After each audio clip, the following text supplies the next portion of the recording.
And it's go time. What's good? What's good? What's good, fans? Thanks for tuning in to the Voice of the Fans podcast. Cleveland, Young Sam. It is week 191 of this iteration of Voice of the Fans podcast. And I want to thank you personally for joining me on this long journey that's been on.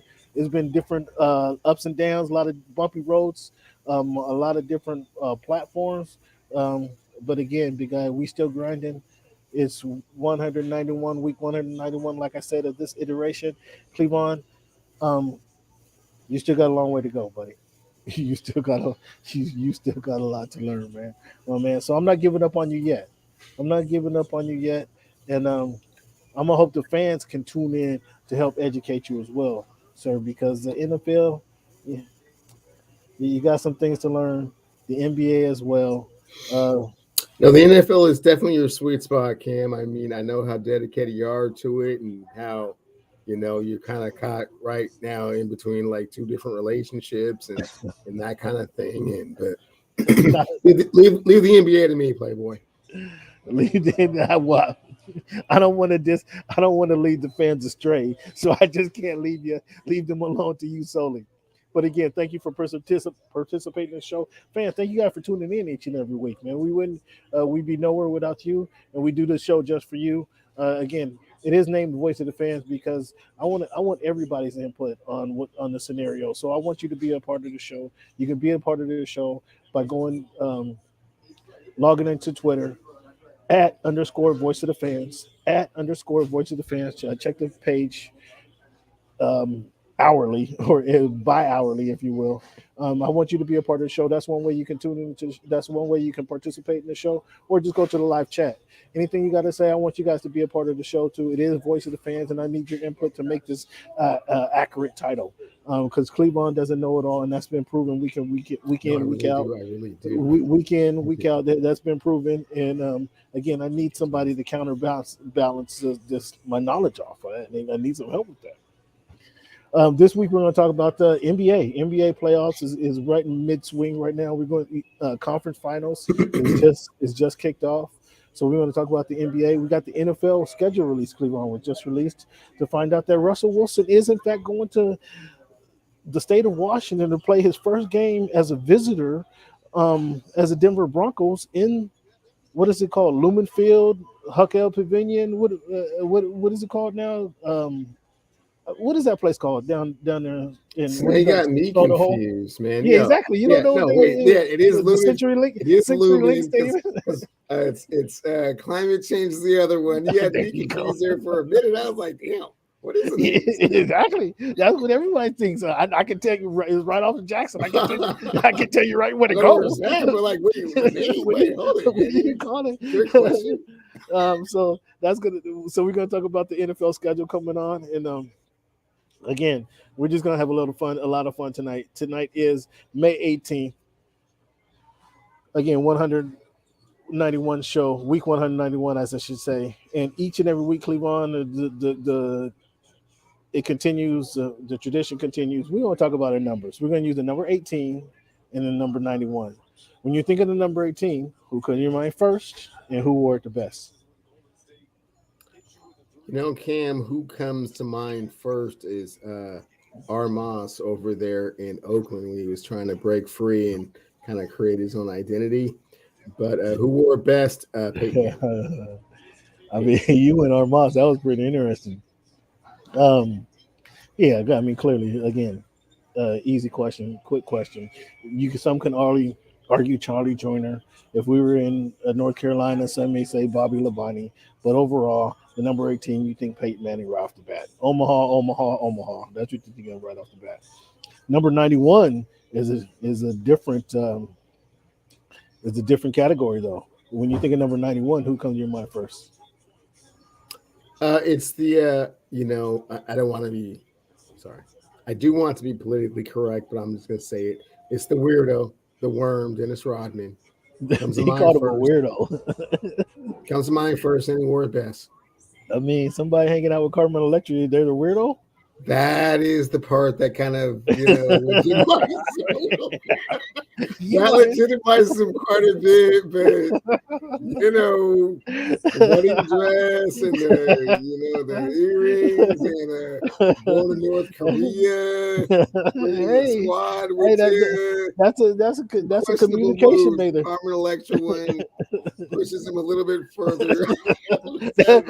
That's kind of hard to slam Yeah. one way. That kind of that makes it. That kind of Yeah. straighten the arrow up a Yeah. little bit. Yeah.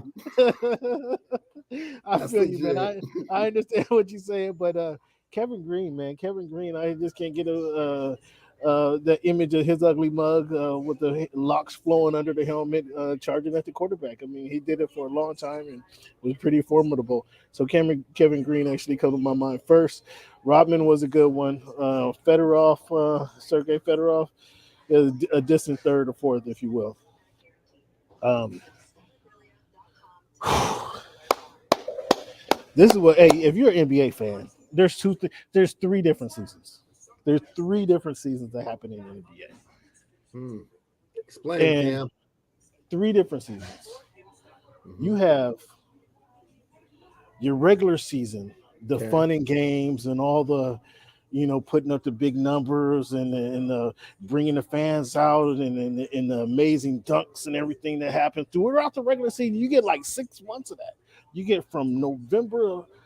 So I think this year it started in October, but essentially you get November, all in November, December, January, February, March, and here we are in May. All that comes to an end. So now the second season begins. Okay. Is that first round of the playoffs? That's a whole nother. That turns the knob up. The knobs get twisted up a little bit. The pressure gets amped up. All the fans now, everybody who has season tickets are no longer selling their tickets. They're now going to the games. The true fans are now going to the game. So they want to see what their teams do in the playoffs. Okay. So you have that little first, second round of the playoffs. It's kind of your second season, if you will, in the NBA season, and then the third season is championship time.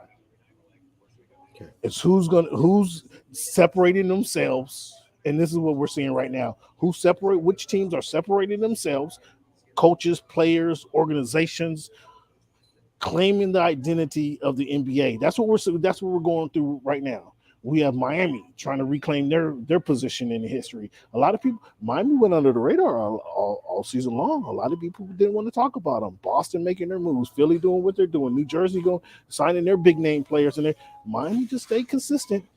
Miami just consistently moving around. Them in Boston jostling for number 1 and 2 spot in the East. Miami edged it out, and we already know this isn't a fluke season for Miami. They were in that thing that called the bubble a couple seasons ago. I don't know who were the other team they played in, but they were in a bubble a couple seasons ago. So we see that there's some consistency there, and then we know you got Pat Riley, you got Eric Spoelstra. We know that that's a culture. There's a foundation they're built in Miami. So we see that this is a chance for them to reclaim their fame.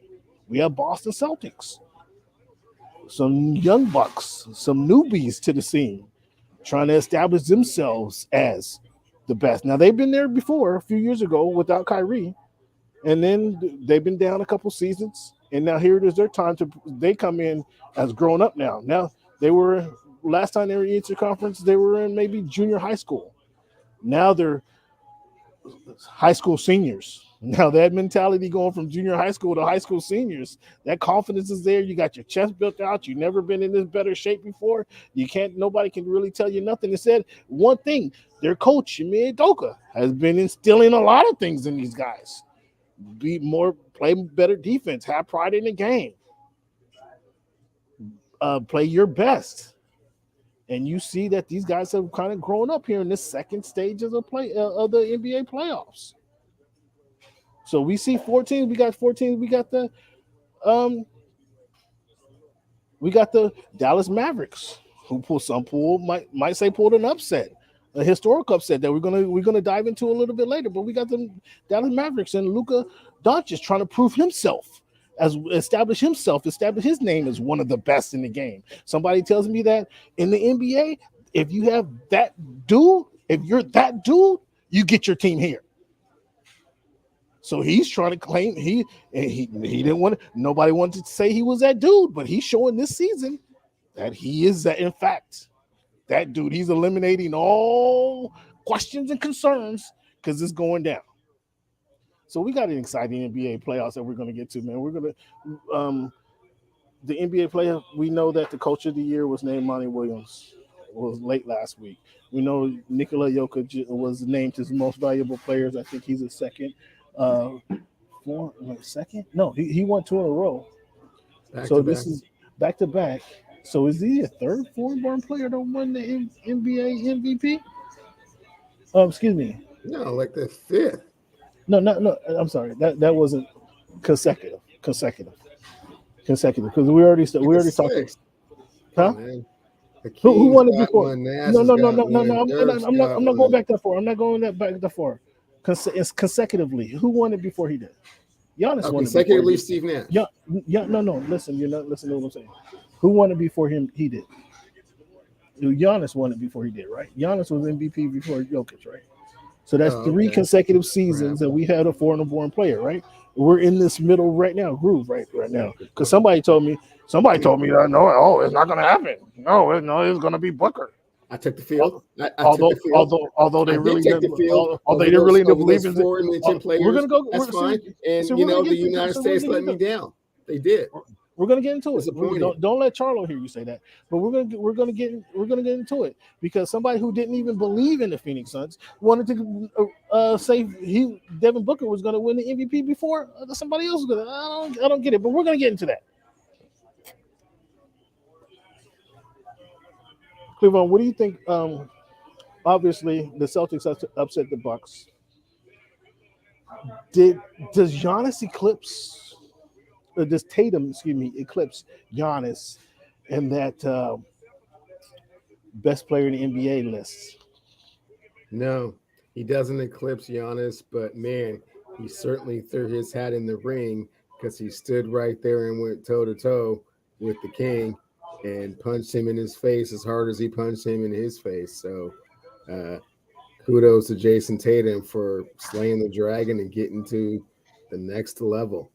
So can I bring this up? Can I bring this up again? I tried to bring this up a few weeks ago, and you kind of poo-pooed the whole idea. I told you years ago that Jason Tatum is one of the smoothest players in the game. Didn't I bring this up to you a few? It had to be last season. Yeah, I know it was last season. At least last season, I told you that this is the smoothest cat in the game. And now he's putting it together. Yeah, so that was right after he went for 50. It's like, yeah, a good time to bring that up, but yes. Okay, you don't want to give me no credit. Jason Tatum has elevated himself, his game. He separated, and I think it's a good thing from him and Jaylen Brown that they came in the league kind of equalish. I think Brown was picked up in a 6 or 7 versus Tatum was picked 2. The Lakers just said that we don't want Tatum. We'll take Ball instead. Whatever happened. I don't know. We didn't want he looked too good. I believe it was Markelle Fultz that went number 1 in that draft, and then Tatum went 2. No, Tatum went 3. I think he didn't go 3, and you guys had a chance to get him, but you took Ball instead. If I'm not mistaken, do I not have that accurate? Double check with that. That might have been a thing because yeah, you're right. Was pumping that up, but yeah. Yeah. Nonetheless, so yeah, he was 2007. Let's see, 2017 draft. Nonetheless, you guys passed on him. I really truly believe that's what happened. And again, like I'm saying, that was Alonzo Ball draft. I'm trying to see the draft order in that one. Markelle Fultz, Lonzo Ball, and Jason Tatum. Yeah, is exactly how it went. Nonetheless, Tatum has been playing extremely good ball. I'm glad to see him, though, between him and Brown, him kind of make that separation between Jaylen Brown. I thought that they were coming into the season I thought Tatum was the smoothest player, but I thought Jaylen Brown on the defensive side kind of made them about equal. there was no one guy, there was no 1A to 1B, if you will. I thought Tatum elevated his game in these playoffs. He elevated the game enough to know that now he's a man to go on the Boston Celtics team. What do you think about that? He's a go-to guy in the Celtics team. What's your thoughts? Oh, 100%. And like I said, the way that he battled Giannis, proved that he deserves to, make his ascent to power. Now, whether he actually gets there and, grabs the championship ring, that's a whole other story. But he's in the conversation, and that's why I'm picking the Celtics to get to the NBA Finals. Well, actually, obtaining the cloak is the next step. But now getting there and kind of establishing yourself as a man to reach for that cloak itself is what he has done. I disagree with him extending to the finals, but we'll have that conversation in a minute. I've been wanting to poo-poo the not the efforts. Chris Middleton and what he brings to the Milwaukee Bucks. But in Milwaukee Bucks missed that extra score when it came down to it in that series against the Celtics. I think if they had the one extra score to bring you that 17 and 19 points a game that Middleton brings you, that would have been the give him his credit, man. That 20 to 23. I got to give him.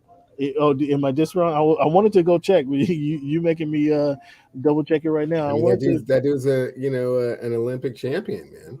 Yeah. Oh boy, here you go, Olympic champion. I mean, I don't think the Olympics was won on Chris Middleton's shoulders, if you know what I mean. But this season he was a 20% scorer. He's been in the 50, 40, 90 category before. He wasn't this year, but he's hovered around that 50, 40, 90 category. So he's been definitely productive. And the Bucks could have used him. They could have used his 20 points a game in these playoffs. Was that the separator for them guys, do you think? And is that all they need is just to be healthy going into next year? I don't know about going into next year because, that hasn't been solidified. But for sure, it was a factor in this series. I mean, Giannis was putting up 40 and 20 and still losing games. That's, it's kind of somewhat unheard of when you put up those type of, gargantuan numbers. So if he had someone else to kind of balance it out, I mean, you can tell he was, as fatigued as can be, at the end of game 7, he had given it his all. But yeah, another soldier with, some type of, repertoire about him for sure. I mean, Drew Holiday being your second dude is not going to get you to a conference finals. What's your so let's talk about the Heat. The Heat upset the Sixers. We already talked about that. Lowry not playing for the Heat, and how did the Bucks match up with the Heat how did the Celtics match up with the Heat in the Eastern Conference Finals? We know you got the Celtics. I'm going with the Heat, but how do you think this match? Do you expect? Are you saying the Celtics in 4, or Celtics in 5? What are your prediction? Well, first off, let's give some respect to Miami Heat. They didn't upset the Sixers. They were the number 1 seed and took care of business. Perhaps they didn't have the best player on the court, which is supposed to be Joel Embiid, and perhaps they didn't have the second best player on the court, which is supposed to be James Harden. But let's not call it an upset. But going forward, I had the Celtics in 6. Celtics in 6. And the reason, I think they have the best player on the court. That's Jason Tatum. I'm presuming. I'm sorry. Let me verbalize that. Yeah, that's Jason Tatum. Interesting. Okay. Well, I got the Heat in this game, and I'll give you some time to kind of think about what's it worth to you as we go along through the show. I got the Heat in this series, though. Okay. And I got the Heat in this series because we have to establish an escrow account before we do any of these, future wagers, so that we know that. I watched a documentary on cryptocurrency. Sometimes the money's not in the the ball is supposed to be in. You know what I'm saying? And then you go looking like, oh wow, he never had You never had the cheese ever? Like what? Oh, wow. Well, hold on, nigga. I can't trade the crypto. I can't trade the metal, the Nah, man, imaginary we money. got to establish an escrow account where you throw some cash in there for just in case it doesn't go your way. Crypto cash. Crypto cash. Nah, man, not crypto. No, man, I said escrow. You heard me. Okay, so we got now the Suns and the Magic. Excuse me, the Suns were upset. That was an upset by the Mavericks in that series. There you go. And before we get to the kind of talk about what happened to the Suns, I want to know who deserves more credit for this Mavericks win. Is this Jason Kidd with his coaching adjustments, or this Luka Doncic, which is magicianal play that he's been displaying throughout this playoffs? So just to reiterate my stance of philosophy, Cam. Oh boy, Luka Doncic. Okay. So when you have a coach that makes adequate adjustments versus a coach who, I mean, this is actually, is this not the furthest that Luka has been in the NBA playoffs before? Well, Cam, when you score as many points as the opponent at home in a game 7.5 with the all avoiding the question back guard, avoiding the question backcourt, and avoiding the question, and also the best record in the NBA, number 1 overall seed. Yeah, I'm gonna defer to the talent, not the scheme so much. So there were no adjustments that was made. There absolutely were, but that wasn't the question. The question was which was more important and which was more significant, and I said Luka Doncic. So that was my answer. And apparently, your answer was Jason Kidd. So I just got some questions for you. When you want to give all the credit to the player, okay. Well, I mean, you didn't answer on the other side. I mean, what's your answer, Cam? Which was more important? I think which was actually more important because Luka Doncic. No, I'm sorry. Which was more important? I think when Luka Doncic had been here in the playoffs and he didn't have. This is the furthest. So Jason Kidd. So the adjustments Jason Kidd were more important than the performance that Luka Doncic put on for 7 games against the number 1 seed in the entire national basketball. See, you're trying to twist up my words for me. You're trying to twist up my words. I'm asking you the question. I'm just giving you some context to what it is that you're about to answer. Who deserves more credit for the Mavericks getting to the NBA Western Conference Finals? I think it's this year. I think it's Jason Kidd deserves more credit than Luka Doncic in this respect. Okay. Because Luka Doncic has been on the. This isn't his first year in the NBA. He's been in the NBA playoffs before. He hasn't been able to exceed or get past the first round.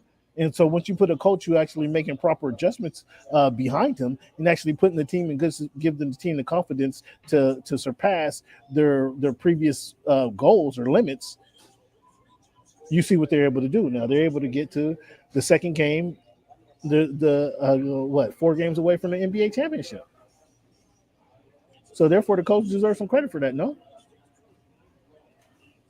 Deserves some credit, yes. More credit than the person that's actually doing the execution of the plan, no.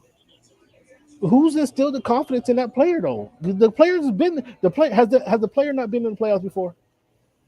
Has that player? Have. Huh? They certainly have, yes. And there were some limitations to them exceeding and getting as far as they could, right? You'd agree with that, correct?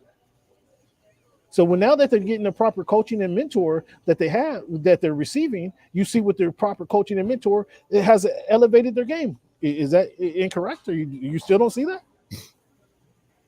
I do. I certainly see a contribution, but not more contribution, not more than the actual player that's doing it. But you've always been very consistent to this philosophy, which is weird because you see it like manifest itself the opposite direction over and over again, but that's cool. Jason Kidd, if you will. Sure. The opposite.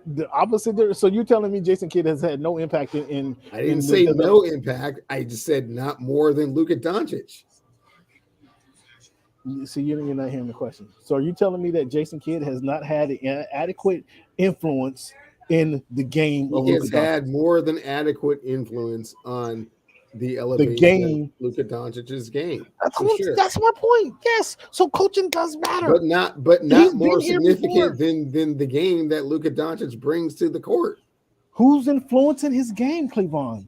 Jason Kidd is influencing his game. He's telling him, okay, Luca, instead of going off for 50 points every night, you need to go off for maybe 35 points and let other players involve other players in the He's game. not saying Get the hockey to piss. anything of the sort, man. He's just showing him certain things that maybe he's seen over the years that, oh, I see that now. Okay, cool. That's great. So a few pointers is great, but you still have to go out and beat the number one seed in the National Basketball Association.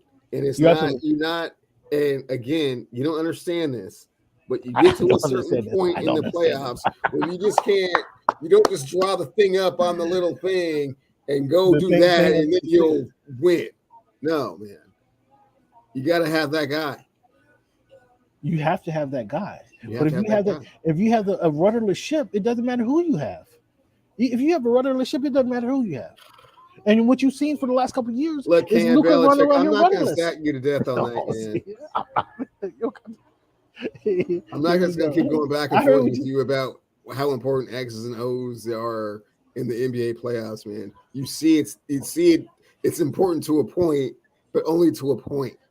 Okay. All right. So when you have to your point, here's why I'm gonna give you some credit. I don't mind giving credit, right? If you're right, I'm gonna give you credit, Cleveland. I will give you credit. When you win, the very few times that you do get a W, I will give you credit for getting a W. Okay? Crushing the ledger, but okay. Cleveland, when you're wrong, I'm gonna tell you you're wrong. When the players are wrong, I'm gonna tell you. So I'm gonna say the players are wrong. When the coaches are wrong, I'm gonna say the coaches are wrong. And here's where I'm gonna give you credit. You've been telling me for 2.5 seasons not to buy into the Phoenix Suns. You've been telling me for 2.5 seasons not to be in it. You've been telling me for 2.5 seasons not to buy into the Cleveland Suns or to the Phoenix Suns. Excuse me. Cleveland, do you believe in CP3? No, I don't believe in CP3. Cleveland, he puts up all these numbers. He's the best point. He's the top. We had the discussion last season. Is he a top 10 point guard in the league? Cleveland says no, he's 10 or 12. So we had to go through this whole machination of where he actually stands in the list of point guards in the league. Cleveland, do you believe in Devin Booker? Where he tells me in one argument he doesn't believe in him, and then the second argument he want to say that he's in the MVP category, for the next MVP list. I don't know where to go for that one, but I do know at the core of the issue, Cleveland did not believe in the Phoenix Suns for the last 2 seasons, and they went out there and proved Cleveland correct in their Game 7 embarrassment of Monty Williams. Cleveland, was that an embarrassment of Monty Williams, Cleveland? Or was that an embarrassment of the point fraud? And since I know your position, and I have a feeling of where you're going, the floor is yours. Cam, you don't know the burden. The burden. I can see the joy in his face. I can see the joy in his face. You walk around the basketball community, not on the Chris Paul side of the ledger. You get all kind of tomatoes and fecal material thrown at you. People kick you in your groin and punch you in your side. I mean, just for the blasphemy and disrespect. You try and bring up, moments in the past. You try and bring up a certain threshold that, greatness rises to. It just falls on deaf ears. All I hear is the 9, how many all-stars, how many all-defensive teams, he's third in all-time in assists and 20,000 points and 2 gold medals. And, I don't know it wasn't an epiphany by any means, but I had several individuals come at me. And fans, I might gain 6 to 8 pounds over these wagers because I bet a pound of ribs with four different people. I don't hope they don't all come in all at the same time because I have to stagger these out a little bit. That Chris Paul was just not going to show up for Game 7 and not going to be what everybody hoped he would be. And he showed up and he had that Chris Paul kind of, if the game is coming to me, I don't know, or maybe it's 7 games in a row and I'm kind of tired or, but he gets tired of They brought the stat how many times he had 2-0 in the playoffs and not won the series, which I believe the stat is a staggering like 78% of the time. You win, if you're up 2-0, you win the series. He's done this like 5 times. It's embarrassing. You know what I'm saying? It's embarrassing. They embarrassing. And then at the end of the day, Cam, I'm not quite finished just yet now. So, we've been talking about the Chris Paul injury. That's just, it has to happen because it's Chris Paul. And lo and behold, they said he was nursing a hamstring since Game 5. And it's, what a warrior being out there. I knew it. This dude picked up 4 fouls in a playoff game and a half. And then the 5th foul was like 9 minutes in the 3rd quarter. He scored in single digits last 3 games. More turnovers than assists. He did go for a game though where he was perfect though. He did go for a game where he was perfect. He wasn't even playing in Game 7 in the 4th quarter. That's just how far gone this thing was. That even the great, top 5 point guard of all time, Chris Paul, couldn't bring it back with his basketball acumen. There's been some times he's had some talents. It's just always, man, we just got to regroup and get him next year, man. We'll be ready. And then, a great regular season. Like you said, that first part 1. Yeah. And that part 2, that first round, ooh, you're just looking as smooth as Cassius Clay out there, man. You just executed to perfection. You went 12 for 12. Oh my God, you set that whole house on fire. Oh my goodness! And then lean back, Luka came to town. Don't get it just by himself, mind you. What you call him? He just came by himself. Lean back, Luka came by himself. Spencer Dinwiddie and Jalen Brunson. Come on, man. Second round of playoffs. You got Chris Paul and Devin Booker and DeAndre Ayton, and I'm coming with Spencer Dinwiddie. Former 6th man of the year contestant. What are you talking about? I'm coming with Spencer Dinwiddie and Jalen Brunson and some guys. Jalen Brunson's a champion. He's a champion. See how you are? You're grasping for players you don't even know. You don't even know about them. No, man. What are you talking about? Villanova, he was down by himself. He had nobody else he even heard of. He didn't even have Tim Hardaway Jr. Not Tim Hardaway. Tim Hardaway Jr. He didn't even have him with him. Finney Smith. You look at you, man. You gotta be ashamed of yourself for different names like Finney Smith. Max Kleber. Yeah, you gotta be ashamed of yourself. But yet and still, they went in there. Game 7 in Phoenix. Yeah. Ooh. Yeah. Ooh, put a whooping on them. We're up by like you said, at times 50 points, man. Is it worth for Devin Booker or Chris Paul? Is that loss? Is that a bigger score for Devin Booker or Chris Paul? I mean, Devin Booker does have time to kind of heal and mend. I mean, scar-wise, who should be more responsible for the blame? It should be Devin Booker. Who has the bigger scar is Chris Paul because it's just running out of time, man. Quickly. I think Chris Paul deserves more to blame. If we're not blaming Chris the Paul's tandem, not the superstar, but again, if you're on the Chris Paul side of the ledger, then maybe so, because he's supposed to have all of these abilities. He's been here. He's done this. He's been in this situation.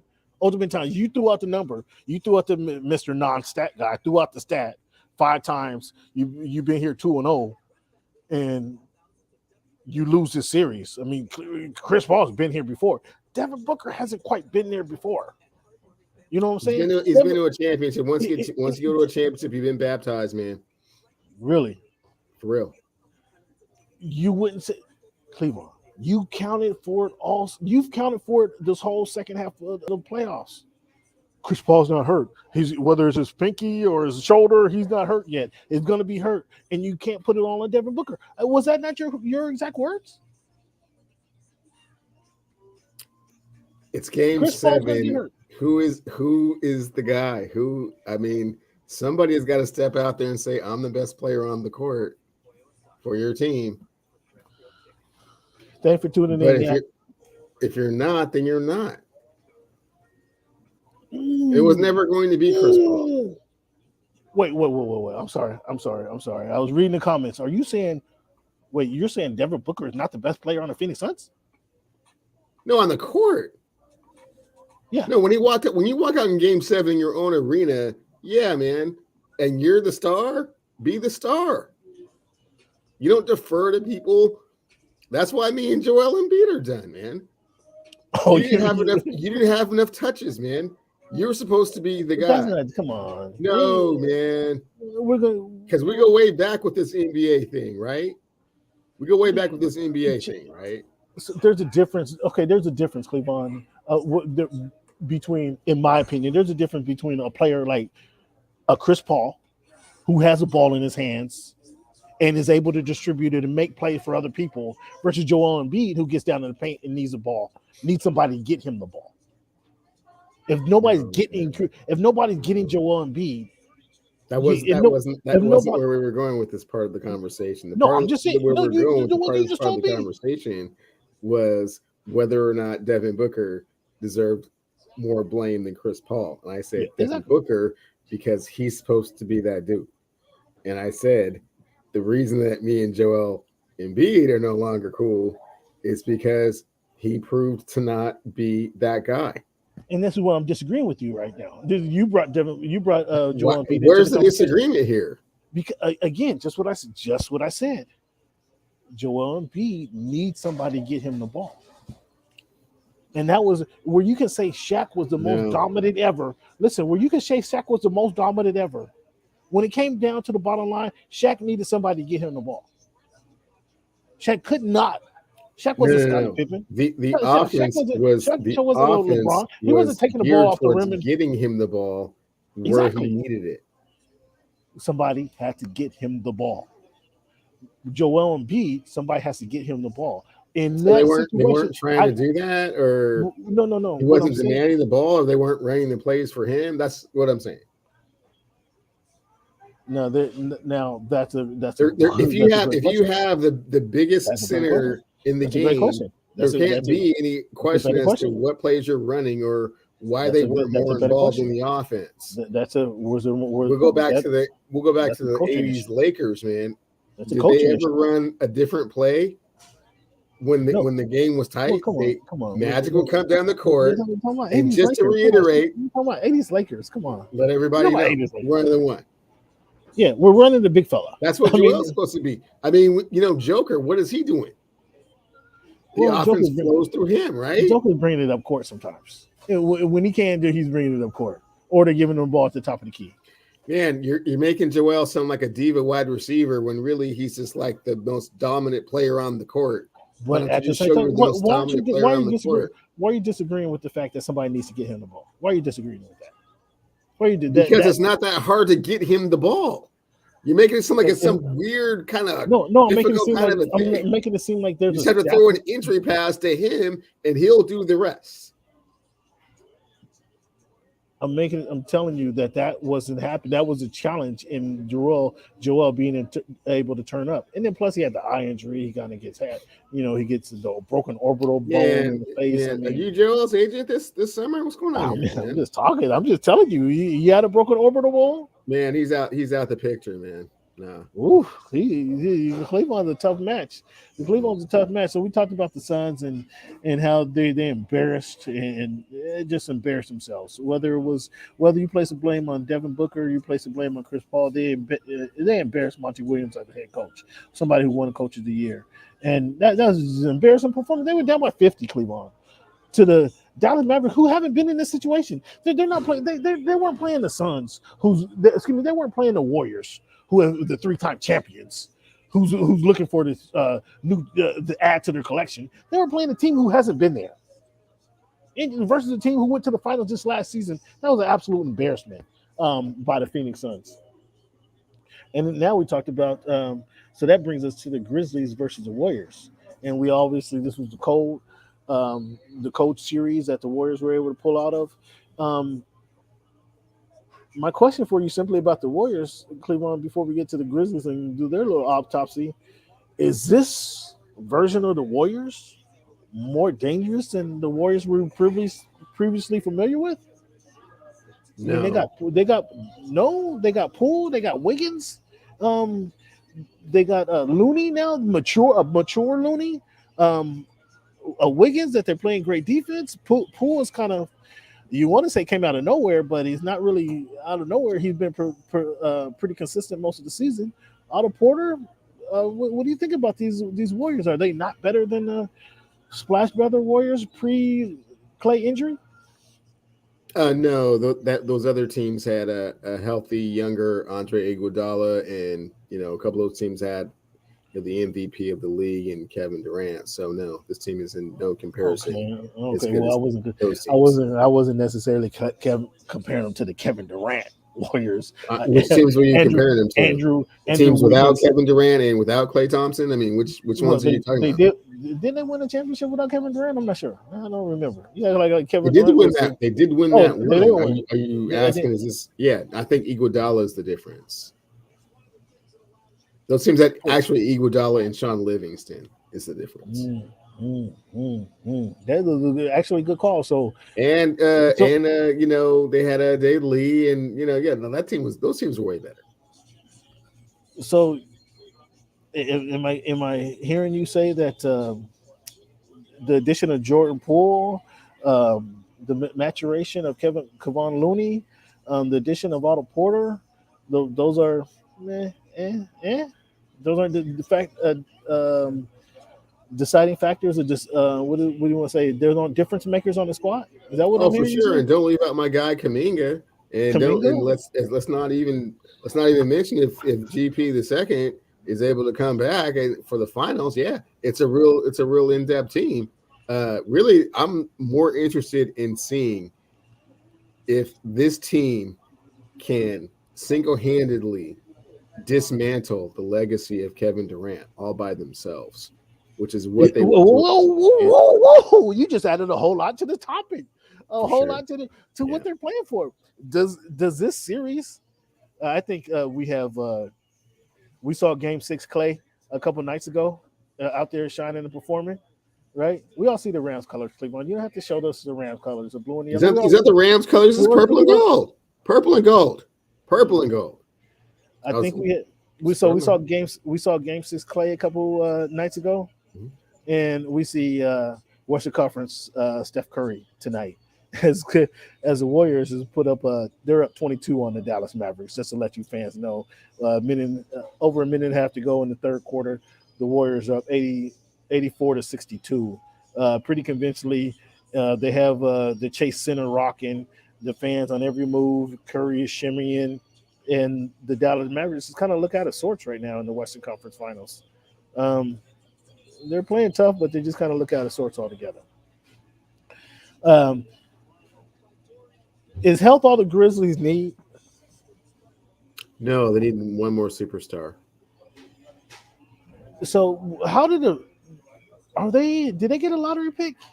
Something told me they got a lottery pick. Do you recall? I don't recall if Memphis got a lottery pick, and if they did, it wasn't very high. I think they got a top 12 pick because Top 12 pick is not a superstar. I mean, okay, you're right in saying that, but if you scout properly, come on. It may maturate into it, but typically I no, mean, not where, this where did age. Devin Baines come? Devin Baines was a second round player who's producing game one, right? Or not game one, year one. If Desmond Memphis, Bain is your second no, best player, you will no, not take it win back. a championship. Oh wow. No, to answer the question, Memphis did not get a lottery pick. Memphis will be, let me see in their draft, if we can find out the draft order. Memphis will be drafting. Shit, Memphis is 29. Wow. They, do they have the second best record? They're drafting At 29. any So rate, yeah, the draft is not going to be helping them. Was there another question that you were not coming at up 29. with? Like what do they need? They need another No, yeah. superstar, and it's not It's coming. all the Grizzlies. We're talking about what the Grizzlies need. Is all they need is health? You don't think that's all they need? They need another superstar, Oh, a without better question. Dylan Brooks, better Dylan Brooks, another They point were guard. 100% healthy. They were not getting past the Golden State Warriors, who were not 100% healthy, by the way. If they were 100% healthy, they were there. So there was no way they're getting past the Warriors, based on experience, or what? What are you basing that on? Based on experience and ability with the roster that they currently have constructed, they need another superstar. They need a low post man or a wing. What you think? What's your educated opinion? Ideally, it would be a post guy, but I mean, you know, they like to run up and down the court. It's, reminiscent of an AAU team, so maybe a wing guy would be okay if it was a superstar. But I mean, as far as conventional basketball goes, it would be a post guy if you get one. Okay, so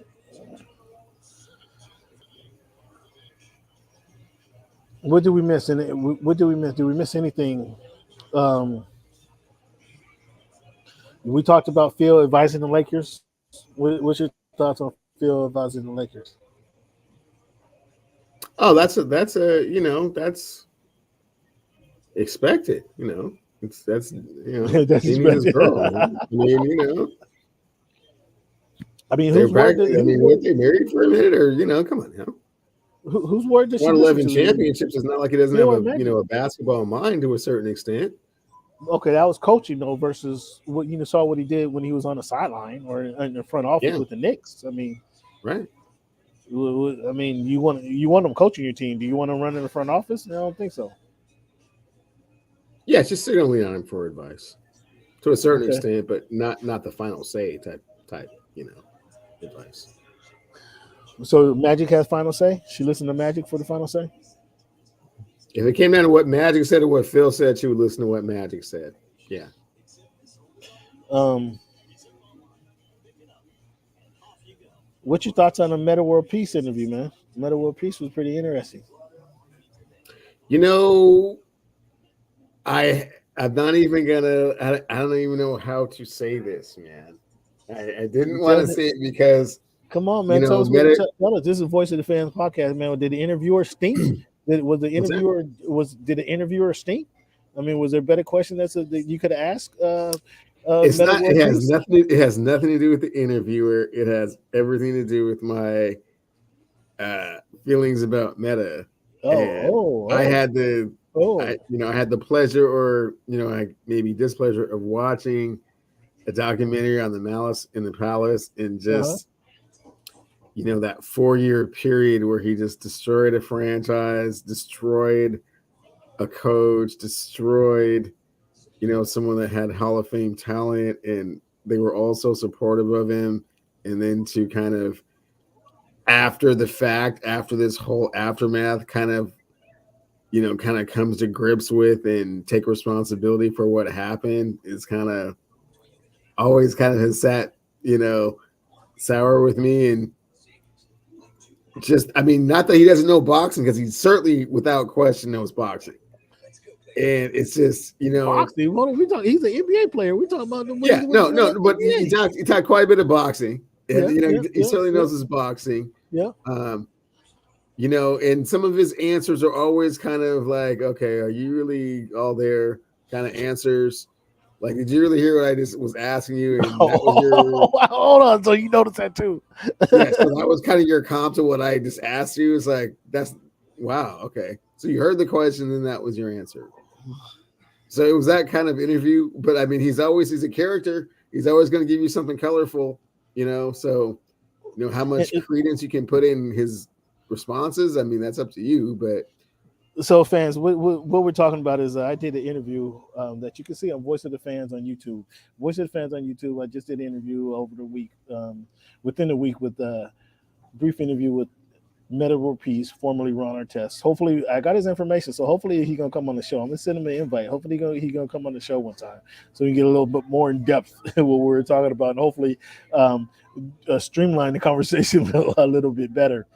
And so, yes, there's an interview with Ron Artest, myself, a couple other people. It was kind of a scrum last week before at the post weigh-in for the Charlo fight, and we got to talk a chance to ask a bunch of questions for him. I mean, I try to ask him about the officiating in the NBA for the playoffs. I try to ask him about who was going to win the championship this year. I try to ask him about just some historic questions. I asked him about his past. So we got to talking about somebody brought up the malice in the past. He brought up the suspension actually, and then he offered up I was suspended twice in like that 2-year span. He was suspended twice. The second time he was suspended, and we touched on it because he said he wanted to go make some music. And when I asked him that question, he was just like, "Oh yeah, when my album was coming out, like I needed time away." like, oh yeah, and then you had to correct him out. This wasn't even your first album; this is your second album. He's like, "Oh yeah, it sure was." You had to remind him like what album he was on, and he requested to take some time off to go promote Allure's, album. Yeah. See what I'm saying? See what I'm saying, Cam? Fans, you got to go check out the interview. It was with Ron Artest. We talked about other people's like lives. We talked about it different things, but he pointed out his suspension. If he was a little bit more mature, things would have been handled a little differently. That he admitted that. He said that. That's a sign of growth with Cleveland. You got to applaud the man for showing some growth there. So it's I guess a blessing to get older, huh, Cam? Be able to see things from a different perspective. One of the things I asked Metta was about the officiating in the playoff. Cleveland is this, and the officials are part of the game. They make a call whether it's good or bad. One thing that's been driving me bananas is they go to the replay. It seems like every time the players breathe on each other, they're going to the replay to see if there's a hostile act or something like this. Come on, guys. We know what's basketball. We know what's not basketball. Again, they should have, if the guys officiate or calling the games can decipher in 15, 20 seconds, was that a legitimate basketball play? Was that not a basketball play? Was that a flagrant 1 or flagrant 2? If the guys commentating, put it in their hands. Let the guys commentating. There's 3 of the guys, 2 of them, and then there's the third guy can be the difference maker. We don't need to go to the New York. We don't need to go to the booth for 12 minutes to find out what's going on. Is this officiating been the worst in the years before? I don't think so, Cam. I think it's just kind of been an unveiling of what the NBA wants kind of going forward, and they've just been very I don't want to say enthusiastic, but they've been very stringent with regards to how they're calling things. So they're just calling it a little bit differently than perhaps we're used to in the past. And I don't think it's anything the NBA doesn't want. So this is kind of what you're going to see.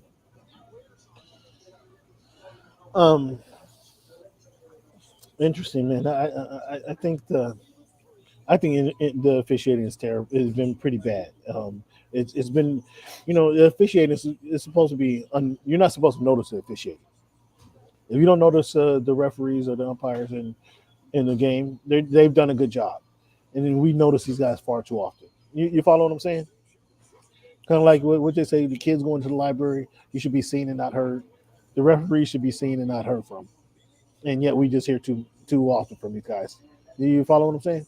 No, I hear that, but the reason you're hearing from them is because they're following the guidance and instruction of the league. Well, the league um, needs to do about something. Do about that. Do something about that. Cleveland, 96-69, 9 minutes to go in Golden State. 96-69. Golden State is up over the Mavericks with Jordan Poole just shaking up Max Kleber. Just shook him out of his drawers right there. Curry's on the bench. He might not. They have 30. He might not come back. So, Cleveland, is the NBA season too long? It's October to June. I remember, man, back in 2012, after they came back from a strike, they missed. They missed some like 6 weeks, right? Excuse me, off the season. And so they started in July. It was like a shotgun season. They started in December and went through May. Like every team played 65 games, and it was like every other night there was a great game because not only were there less games that season, so the importance of each game was more significant because there are less games now. You can't go on a 3-game losing streak and expect to recover from that. It's going to be tougher because there are the other teams obviously playing and performing. I remember that season just being so exciting, that 2012 season. It was shorter. The games seemed to have more impact, more meaning. There wasn't a lot of injuries, and you're playing every other night. I didn't think there was a lot more injuries than there had been in the past. Should the NBA consider going back to that 65, 68 game model and getting away from the 82 games? And we see better games, more consistent games. What do you think about that? I'm not sure how well you track the injury aspect of that, but I'm sure there were more injuries just because you were playing more games in a shorter period of time. Whether the question is whether the season should be shorter, yeah, I'm all for the season being a little bit shorter. Having the games meaning, having a little bit more meaning, and perhaps some type of tournament in the middle of the season, which is what the NBA has been proposing for a little bit. Let's touch on that. I don't know how that came into should the season be shorter? You throw in a tournament to extend the season. Well, the season's going to be. I don't know how that answers my question. That doesn't answer my question. That doesn't answer my question. It does answer your question because part of your question should the season be shorter, and now you're trying to throw on a tournament. That doesn't answer my question. By the way, since you brought up the tournament, what do you think about the NBA, the in-season tournament, mid-season tournament? So you're asking a question, but then you don't want to hear the answer because to answer your question, you have to understand that you're losing 10 games of revenue that you have to make up doing something else, right? So a tournament in the middle of the season fits right into that. Soccer does it. Other sports do it. It's just, kind of. So you're a Bundesliga fan. So you're a Bundesliga fan? No, not necessarily. I'm just saying, like something has to supplement missing like 10 games out of a season. You just can't cut the season by like 10% and be like, just play those games. Why not? Do you lose money? Do you lose money? You lose revenue because you lose those. Well, there's 10. I don't know. Can you tell me if you don't play 10 games on television in arenas, do you lose money? No, because their contract is to play the 70 games. So there's always that they miss those 10 games. They can miss those 10 games. So I'm sure they can come to an agreement of some sort. We'll try and think this one through a little bit further. But should they play less games? Yeah, you'll get a better quality on the court because the players will be healthier and more rested. That's the point. The games will mean more for sure. But you can say that about any sport, right? If you play less games, baseball definitely should be playing less games. Yes. So, but yeah, you would get a better product and more competitive.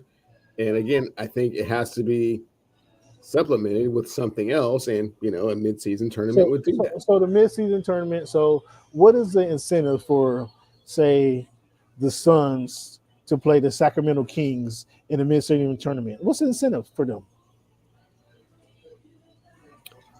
Well, I think it depends on how the seeding was done for the midseason tournament, but they have to create some incentive financially and also with regards to the standings. What that would be, that's up to them to determine. I mean, what are you winning? Are you winning a playoff? Are you guaranteed a top 5 playoff spot if you win this mid-season tournament? Are you? I don't know. Like, just tell me what's the incentive? I don't know. I mean, they have. I mean, I can't create all the parameters for what you get. Like I said, there has to be some incentive for winning Answer it. the question, smart guy.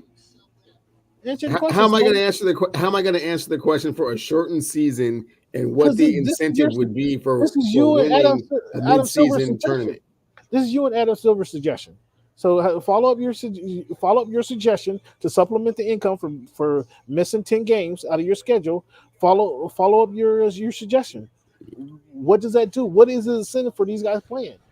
What is the incentive for the Clippers to join this mid-season tournament? When they're going to look at you like we've had 2 players to miss half a season last year. 2 players to miss a half a season on their route to an NBA championship. So now you're going to throw in this mid-season tournament. If they say we're not participating in this mid-season tournament, does that mean they're not available? They're not now made available.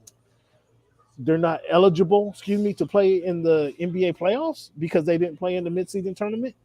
I mean, what is this? What is this hoo-ha? What is their incentive? The Clippers are going to say we have players. We're not going to risk injury for playing with this tournament, this next 5 games. That doesn't matter to anything. It doesn't matter to the schedule. It doesn't matter to maybe if you win this tournament, you're guaranteed a top 6 seed or something to that nature, or obviously the financial incentives are going to be what they are. They'll work it out. So each player wins what, $3 million per win or something? Or? Hard to say. Cam. It will probably replace All-Star Weekend. So this is just. Oh, that's what you want to do. Now you want to replace the Black Weekend. Now you want to replace. No, because it's going to be the tournament. It's going to be the same thing. It's going to be a tournament now. It's going to be a whole thing. So you replace All-Star Weekend with this. Cam, we're just pontificating out here. I don't have the blueprint for what Adam Silver and Michelle Roberts are doing, man. So you and Adam Silver. I'm just saying, a shortened season, yeah, but it's got to be replaced with something. You and Adam Silver. You don't just take 10 games off the schedule and say, "Oh, yeah, that's cool. You guys cool?" Everybody's like, "Yeah, we're cool." Yeah, no. You can raise the rates of the advertising rates for the. Yeah, see, there you go, man. Seasons. Wow, come on, man. Why not just go back to the 14-game NFL season then? No, well, that's a different conversation. That's a different topic for another day. Healthier, right? That's a different topic for another day. The NBA, the NFL didn't have no damn mid-season tournament. So get out of here with that. It's a totally different. Totally different thing. Anyway. Yeah, so why bring it up? Exactly, because it's a totally different thing. Exactly. See what I'm saying, fans? This is what Cleveland trying to do. Trying to make up an argument that has a totally different connotation to what the discussion is. Nonetheless, Cleveland, that was a pretty decent NBA conversation, man.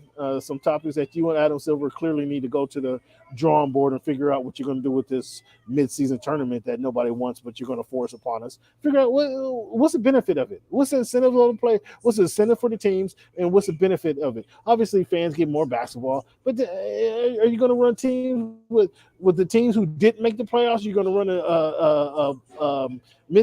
a mid-season tournament for the lower teams who didn't make it and give them a shot to now you're the automatic 9th seed or something. Well, it's garbage. The whole mid-season tournament is garbage. Tell me what you're going to do with it. What's the advantage and what's the incentive of playing with it? It's garbage. Fans, if somebody can answer that question, please answer that question. Respond to @_voice of the fans. @_voice of the fans. Please get Adam Silver on the line, Cleveland, since you're buddies with him. Explain to me what the benefit or the incentive is for playing in this freaking mid-season tournament that you guys are trying to concoct. It's dumb. Don't even think about it. Don't do it, please. And if you plan on doing it, let me know what's the advantage of it. I don't understand the benefit. And don't say because soccer does it, we're going to do it because they do it over in Europe. So what? We're not in Europe. Poor reasoning. Adam Silver, young Sam Silver, poor reasoning. Let's take a quick break here, Cleveland. When we come back, man, we're going to talk about the NFL. We got NFL schedule that we're going to look at. We're going to talk about. We're going to have Baker watch 2022. Baker's still out there. Baker watch 2022, and then maybe we can get a Drew Lock update. Maybe you can update us on Drew Lock and what's going on up there. I mean, did he find a new house? Is his kids in school now? What's going on with Drew Lock? Maybe we can get an update from our Northwest correspondent on Drew Lock. So let's take a little quick break, Cleveland. When we come back again, we got some NBA or NFL topics.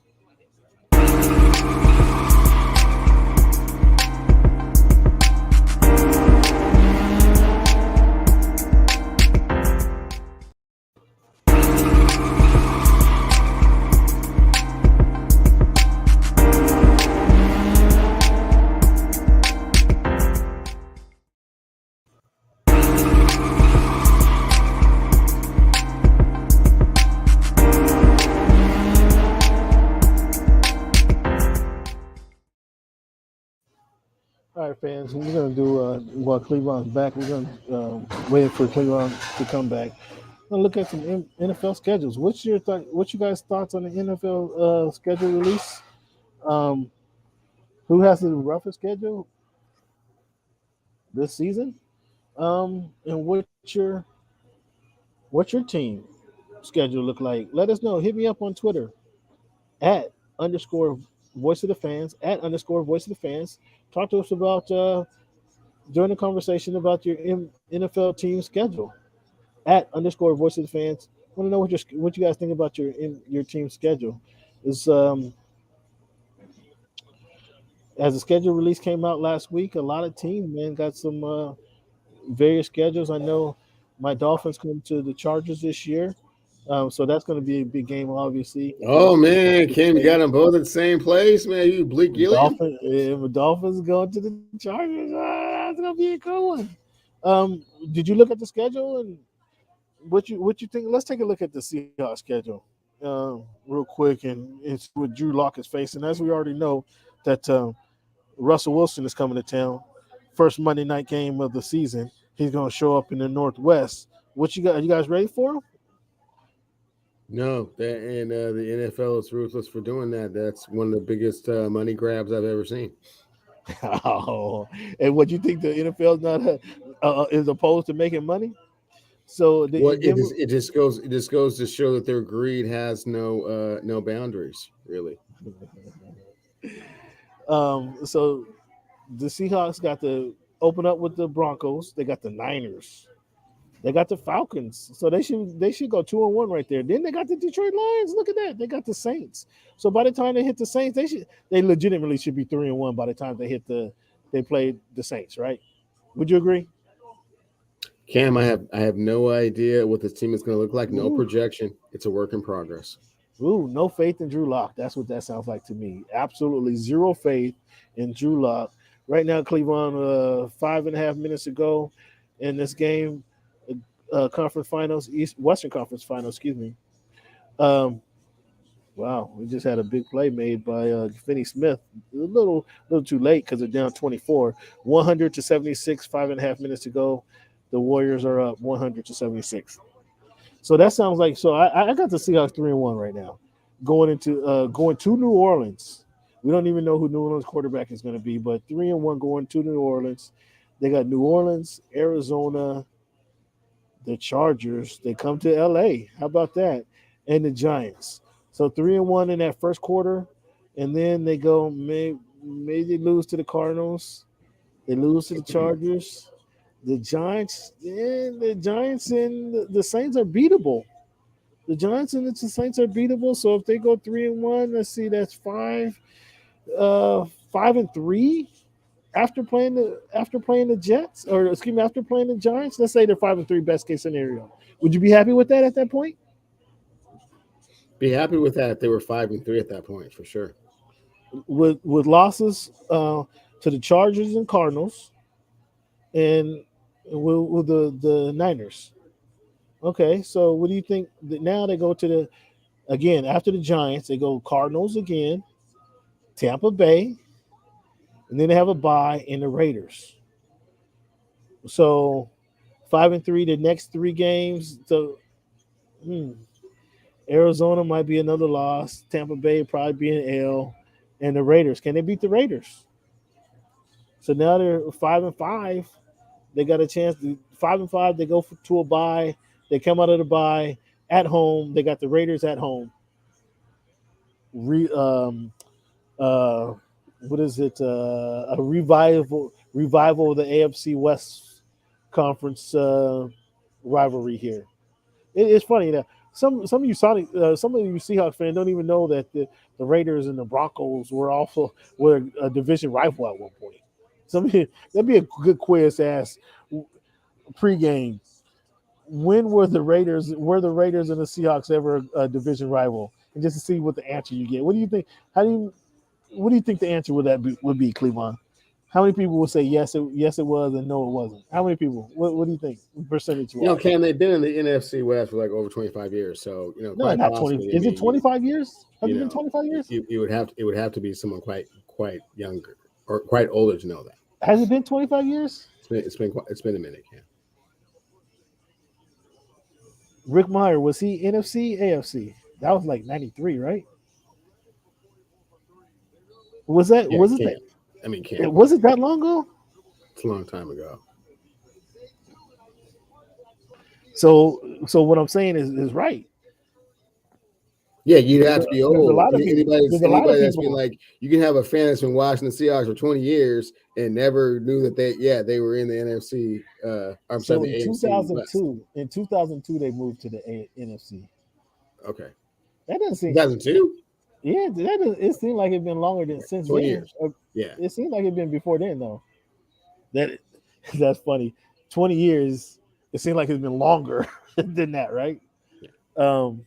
Okay. There's a lot. So there's 2 decades of fans who don't even know they were in the AFC who can answer that question for you.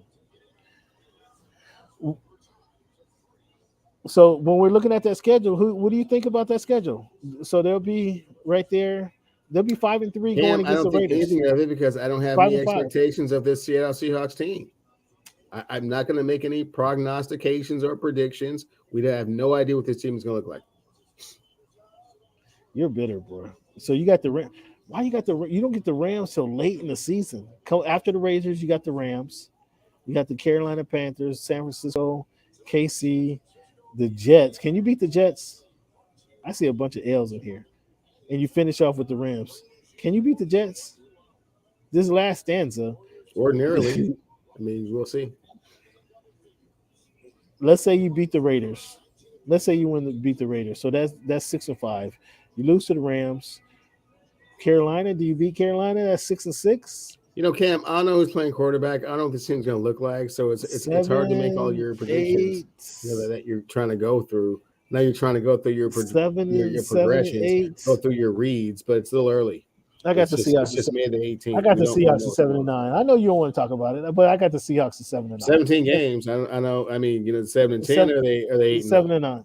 I got the 7-10 or 7-10.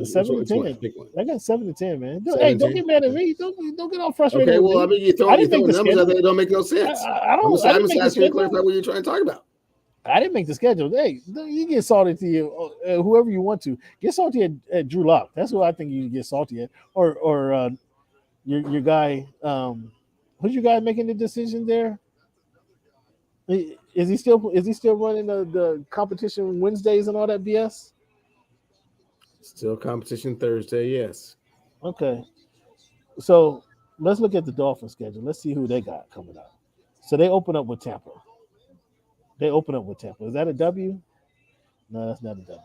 They got Tampa, Raiders, Philly. Oh, no, excuse me. Take that back. That was preseason, actually. Let me get back. They open up with New England at home. That's a W because they beat New England in Miami. They got Baltimore week 2, Buffalo week 3, Cincinnati. So they open up with New England, Baltimore, Buffalo, and the Bengals. Oh boy, That looked like 1-4 to me. What that look like to you? Cam, I mean, That it looked like kind of 1-4 depends to on me. how the training camp goes. I mean, they have a lot of new pieces over there. We'll have to see, how Best Tua, case scenario gets comes on. through training camp. Hopefully he comes out, fairly healthy and can get through the season. So That looked like 1-4. I'm gonna keep going since you don't want to participate with me. Uh, the week 5 they play the Jets. They got the Vikings. They got the Steelers, and they got the Lions. So they got the Jets. They should beat the Jets at New York, uh, October 9. So we got. So we're 2-3 right now. They got the Vikings.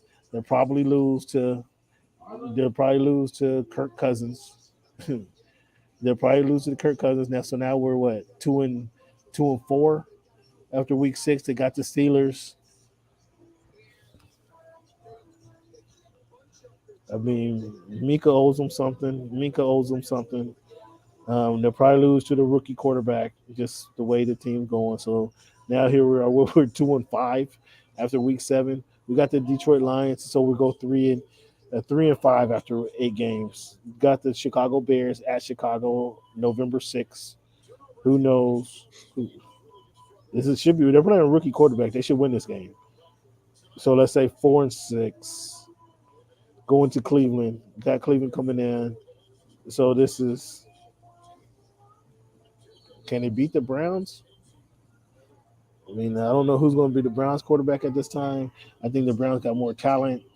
They got him in South Florida though. I'll give them the win. So now they're 5-6 after 11 games. They go on their bye.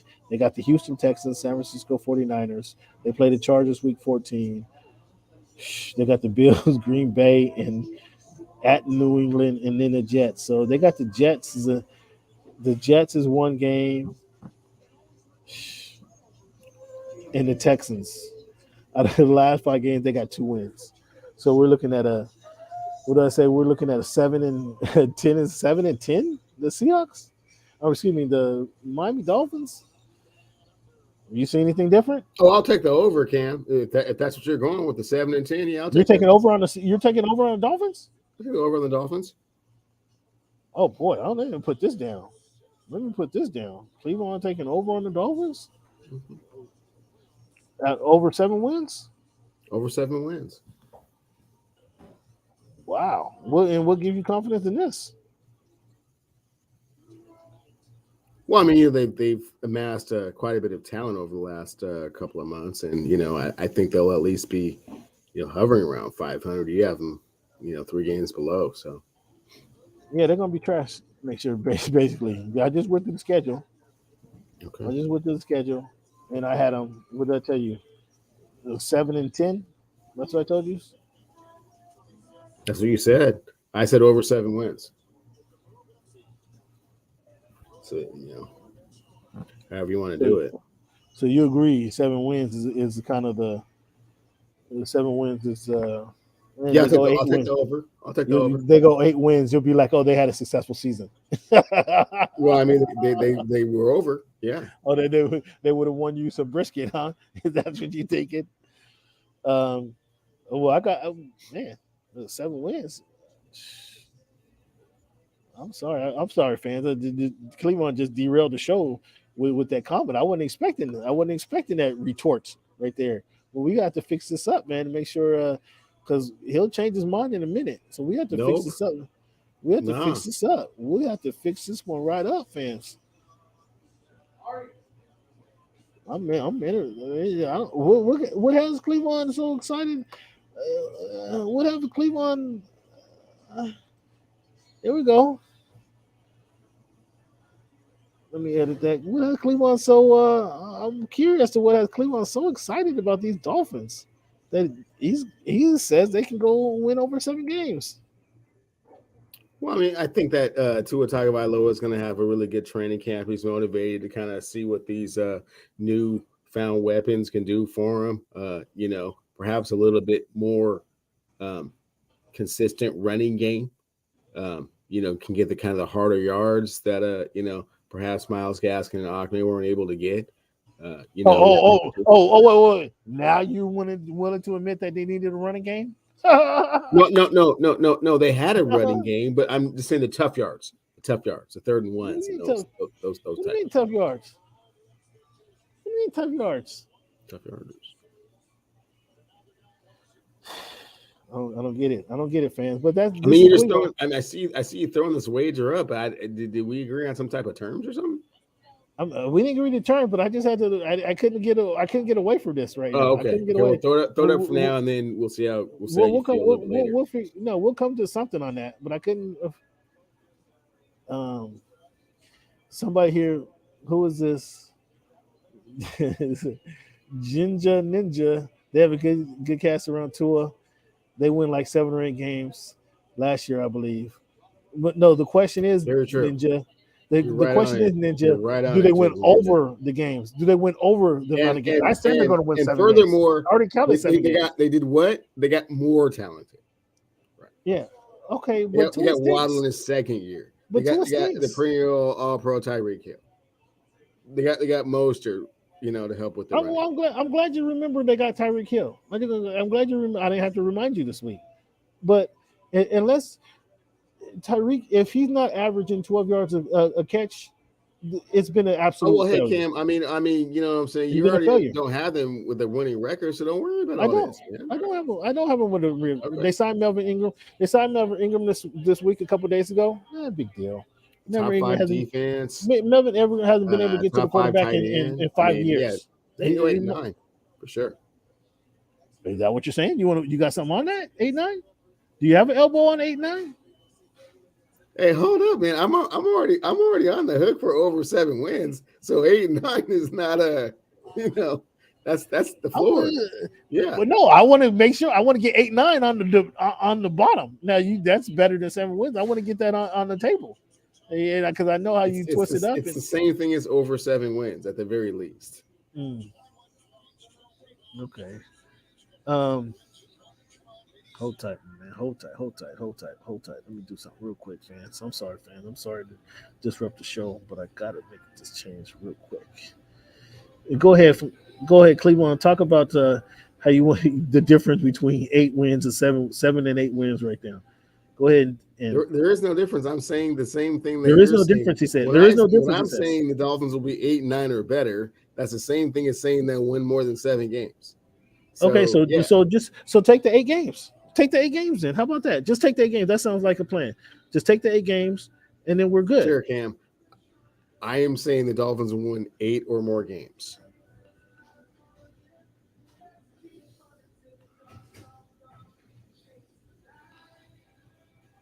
Don't think I didn't hear that. Don't think I hear that. So you're saying the Dolphins will win 8 games? Yeah. Okay, good.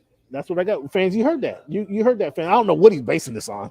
I have no idea what he's basing it on. But it's interesting. He put in another game on Melvin Ingram. That's interesting. They didn't have a running game. Now that's an easy elbow for me, I guess. Baker Watch 2022.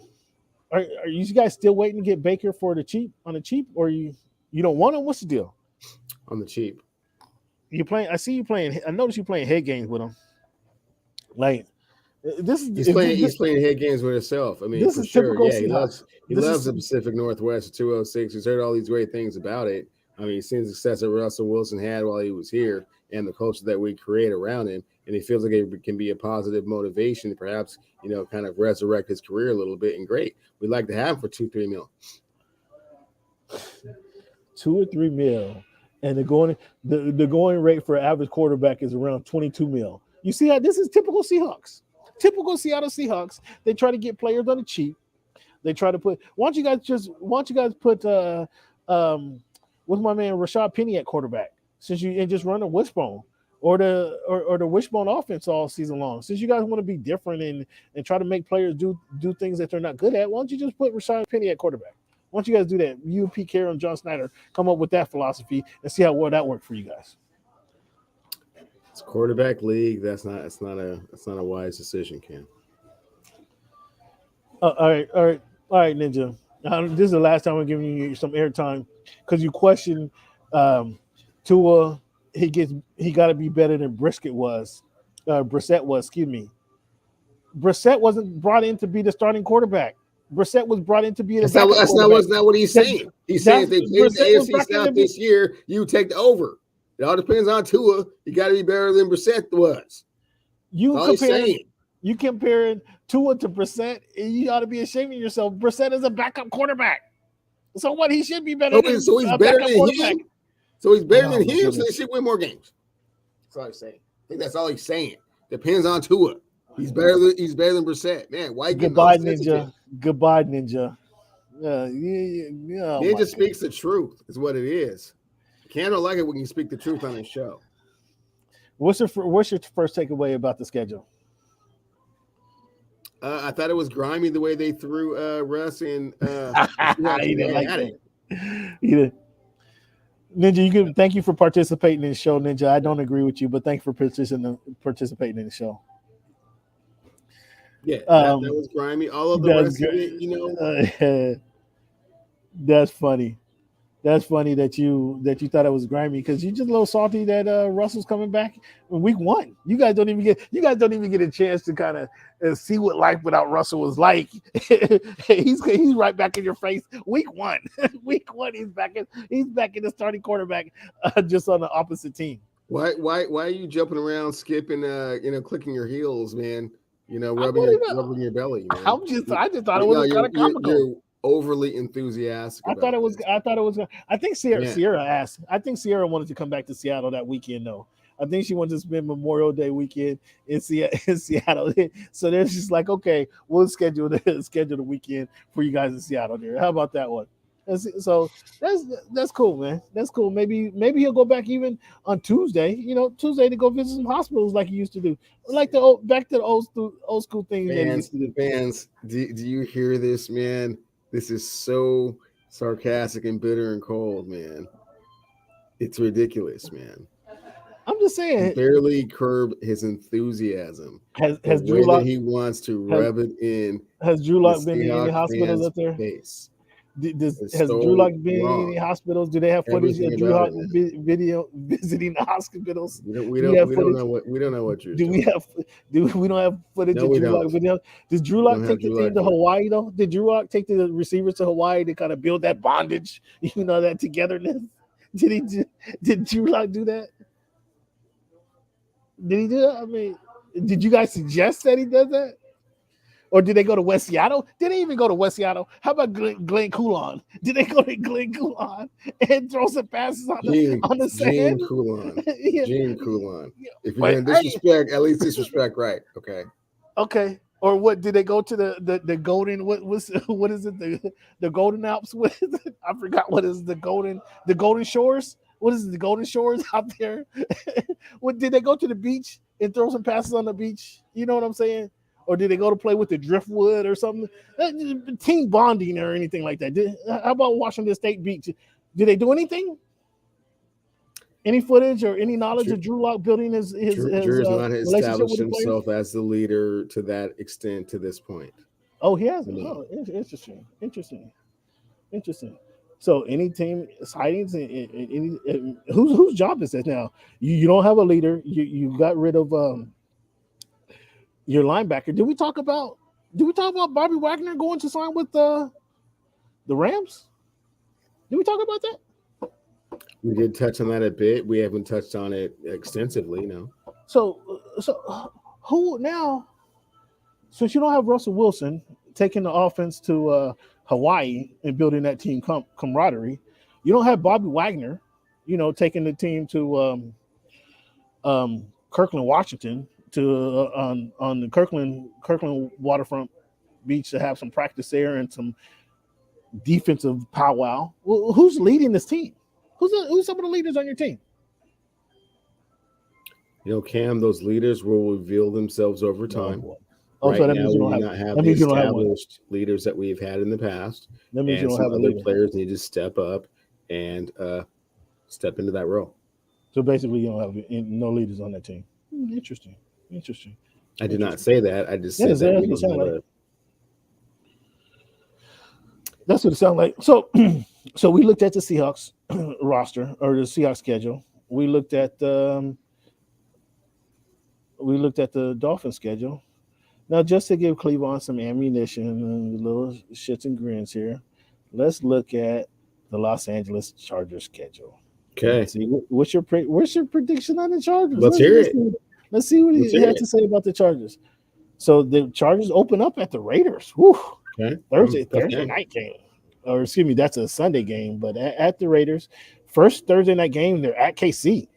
Mm. Ooh, so they got the Raiders, KC, at KC, then Jacksonville, Houston, Cleveland, and Denver. So I predict my early prediction is that they owe the Raiders, so they beat the Raiders. The NFL, you talking about the NFL scheduling? They throw the it's going to be a rough year, Ninja. It's going to be a rough year. You can guarantee that. I'm not hating.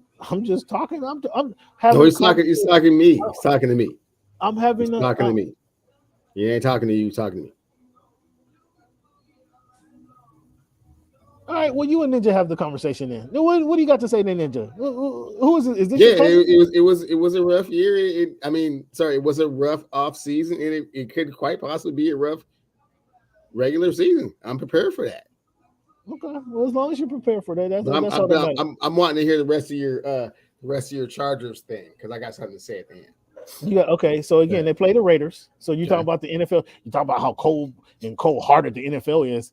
The Raiders knocked the Chargers out of the playoffs, and the Chargers have to face them in the first game of the season in their home. So they get a chance to avenge that loss there. So I got the Chargers beating the Raiders in week 1. They're at Kansas City. Now, last year they beat Kansas City that first game at home. I don't think it's going to happen this year. So I got to open up their 1-1. Okay, they lose at KC.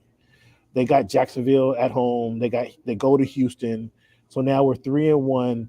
We're 3-1 before they go to Cleveland, which they're going to beat the Browns. Again, we don't know who the Browns quarterback is. This is week 6. Deshaun Watson probably going to get suspended for 8 games, and then appeal it down to 6 games, right? So let's say he's not back yet. They'll beat the Cleveland Browns. So right now they're going to be 4-1, right? They lose to they beat the Raiders. They lose to the Chiefs. Beat Jags, beat Houston, beat the Browns. So that's 4-1 going to Denver, Monday Night Football in Denver. I think they beat the Denver Broncos. They're 5-1. I'm not Russell. Cleveland, just your unbiased opinion. How much better does Russell make the Denver Broncos? Does he make them significantly better? I think they're still third in the West, in the AFC West. They're behind the Raiders. They're behind the Chiefs. They're behind the Chargers, and ahead of the Raiders in the AFC West. What's your thoughts on that? Like, seriously, I don't think that they're not Super Bowl contenders because they got Russell Wilson. Yeah, I think they are. I think there are divisional winner contenders and Super Bowl contenders as well. You think they the Denver Broncos can contend with the Kansas City Chiefs in the AFC West? I do indeed. Really? And so you have them finishing ahead of the Chargers? I mean, we'll see. I mean, seriously. Seriously. Without question, the conversation. I mean, obviously health plays a significant part, but both these teams are going through a tremendous transition. Who's to say he's going to come up on top? I mean, again, the Chiefs have been doing a lot of plug and play over there. Honey Badger's not there. Tyreek Hill's not there. I mean, it's just we would replace another guy that runs a 4.25. We just replace another guy that hits really hard. It's like football's not quite like that. So we don't know what they're going to do. I don't know what they're going to do. Adverse, you've had a team that hasn't had a quarterback in quite some time. Adverse that comes in the very first day and establishes himself as a leader and a leader on a different level. I like Russell. My affinities for Russell Wilson, even before he got drafted by the Seattle Seahawks. A gamer, a guy who plays through the whistle. I don't know. Is this your cousin, man? Be for real. Is this Ginger Ninja, is this your cousin? I mean, He for real. just understands what I'm I'm just talking saying. about, Cam. He I'm just understands saying. logic and reasoning I mean, behind I'm what just I'm saying. saying. Like, enough of this guy, okay? Enough of this guy, Ginger Ninja. Of course. Anyone that Ninja agrees with Steel, me, fans, Ninja Steel, you see how biased Cam Ninja is. Steel. If you agree with my side of the ledger, then all of a sudden it's like, oh, well, I want to talk to him. Yeah, You know him.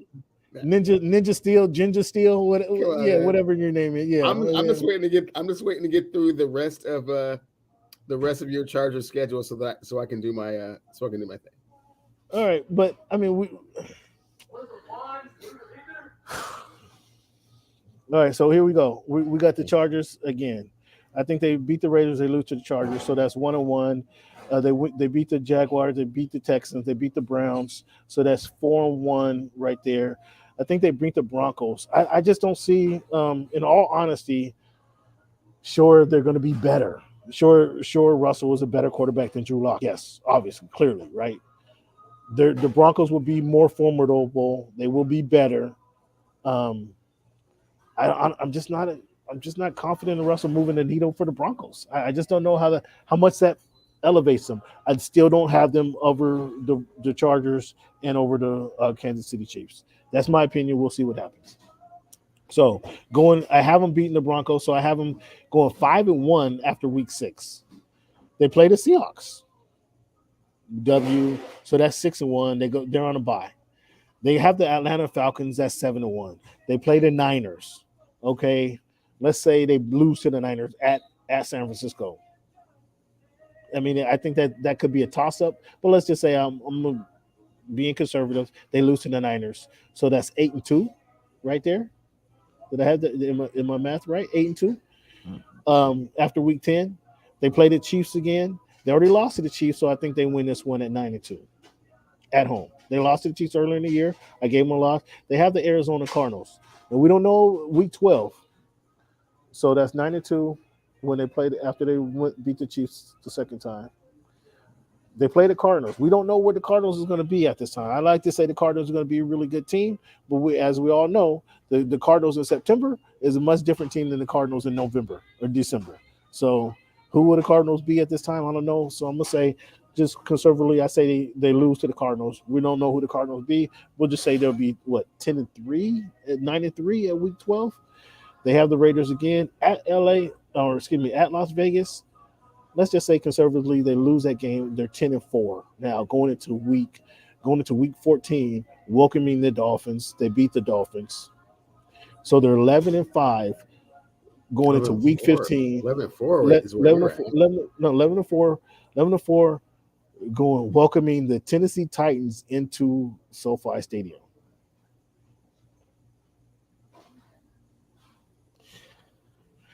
Tennessee Titans is Ryan Tannehill, the run game, the defense. This game is definitely going to be for playoff positioning here. But I'm gonna give this win to the Titans. So what's that? That's now 10-5, right? 10-5. That's 11-5. You should have just one game left, right? No, I got the Colts. No.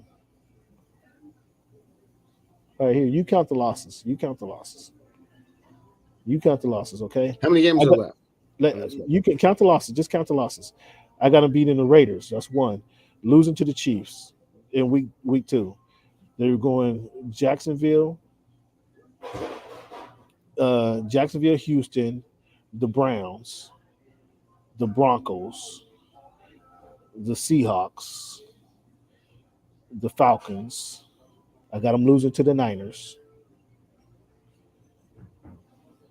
I got them losing to the Chiefs. So that's 3 losses, right? I got them losing to the Cardinals at Arizona. The Raiders, I have them losing to the Raiders. That's 4 losses, 5 losses. So yeah, 7-5. Week 14, I got them beating the Miami Dolphins for their 8th win. Got them losing to the Tennessee Titans. So that's 6 wins. 6 losses. Ooh. They got the Colts and the Rams in 16 and 17. They at Indianapolis. That's gonna be a big game. They at Indianapolis. They have to win that game. They have to win that game. So I have them at 8. That's 9 wins right there. And the Rams. They got the Rams and the Broncos again. Oof. Are they going to have another tennis? What is this? A 10-7 season? 10-7. Is this another 10-7 season? The Rams and the Broncos. Woo. So 10 wins over and under for the Chargers. 10 wins over and under for the Chargers.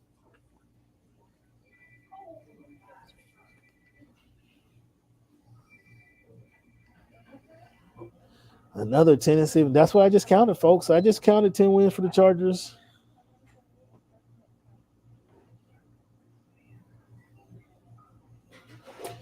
I haven't losing to the Chiefs twice. Yeah, I think they have lose. I think Cam, they lose to the Chiefs. I'm going to do something kind of unprecedented on this show, and I usually don't freestyle like this, Cam. You got them over, Ninja? Is this your cousin, man? Be honest, Ninja. No. How you know Cleveland? No. Just tell us how you know Cleveland. Hold up. This is how you know it's not my cousin. You know how he's not my kin. Because I'm gonna carve your Chargers up 3 different ways, man. Oh boy, here we go. It's gonna hurt. Oh, here we go. It's gonna hurt bad. Okay. They lose 4 games this year. Ninja, you're ridiculous. You're ridiculous. You are ridiculous. It's gonna hurt real bad. You okay, listening? Go ahead. Yep. They will not win more than 10 games. I'm taking the under. What? I mean, they will not make the playoffs. And they will not have a better record than the Denver Broncos.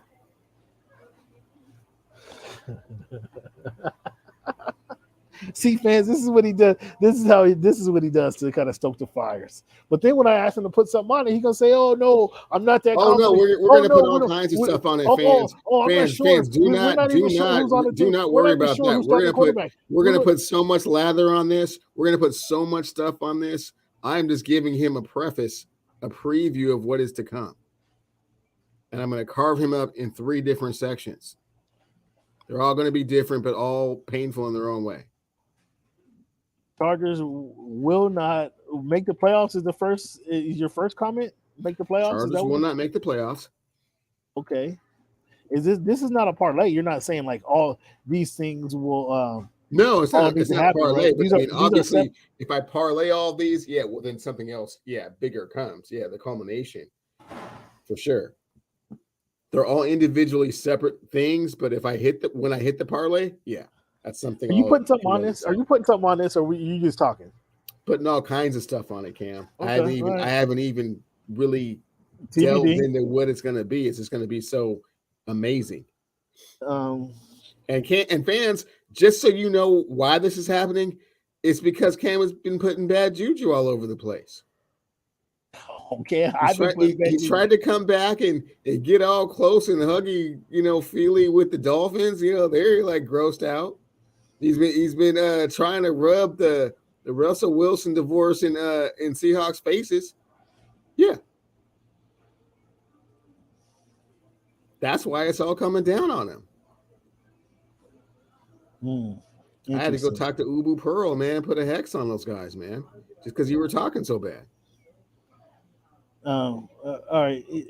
See, I don't know who this guy is, but again, I think this is your cousin chiming in, and finally he's on your side. Read the thing. He finally talking. I mean, he finally talking. Not it's something that makes sense, but oftentimes your family members. He's got them winning 12 games. I said they won't win more than. I said they will win less than 10. I know. Not make the playoffs and have a worse record than the I wish I could hold him. I wish I could hold him to that, but I mean, I don't even know this. I don't even know your cousin's number. I mean, I can't. I probably want to be able to find your cousin again after this. Oh, he'll be back. You know what I'm saying? I don't know. No, he'll be back. He's one of ours, man. He's in tune to the conversation. And he's gonna watch this whole thing unfold in the same way that you are, Cam. Man, this is amazing.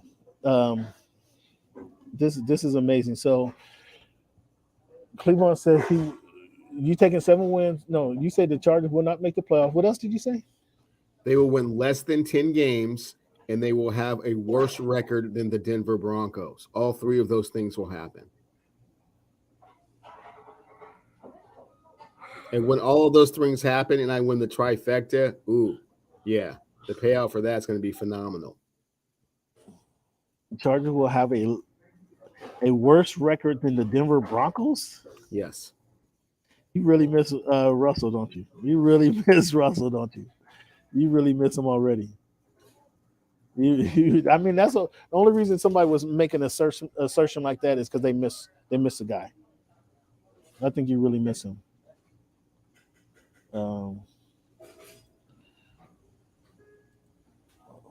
You know, I'm sorry. I'm sorry. You know, when your heart is broken like that, and you really miss some guy, and you really miss a guy, you know, I know it's bad. I know it's bad. I know it takes a lot out of you. I get it. I get it. I really do. I believe. Trust me, I do. I'm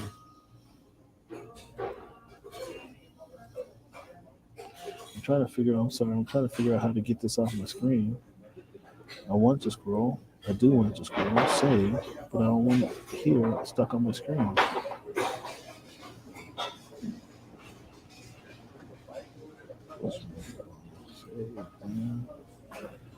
right, we'll worry about that later.